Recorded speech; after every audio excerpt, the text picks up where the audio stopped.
بسم اللہ الرحمن الرحیم۔ السلام علیکم۔ روحانی رہنمائی اور روحانی علاج کے سلسلے کا پروگرام لے کے آپ سب کی خدمت میں حاضر ہوں۔ آج ہم سورہ سجدہ کے بارے میں بیان کریں گے۔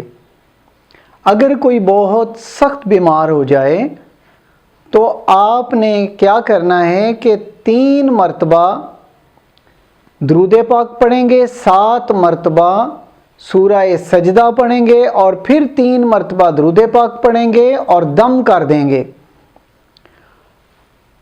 اور اس کے علاوہ مشک و زعفران سے اگر ایک بار سورہ سجدہ لکھ کر اس مریض کو پلائیں گے یا پھر اس سورہ کا نقش آپ مشک و زعفران سے ہی لکھ کر مریض کو صبح و شام پلائیں گے تو مریض بالکل صحت یاب ہو جائے گا، بالکل ٹھیک ہو جائے گا۔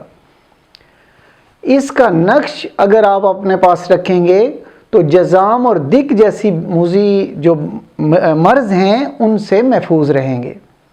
اللہ تعالی ہمیں ہر آفت سے محفوظ رکھیں، ہر بیماری سے محفوظ رکھیں۔ میری بہت سی دعائیں آپ سب کے لیے۔ اسی کے ساتھ اجازت چاہتا ہوں۔ اللہ حافظ۔ Subscribe to our channel by clicking the subscribe button. Click the bell button and enjoy the latest uploads from our channel.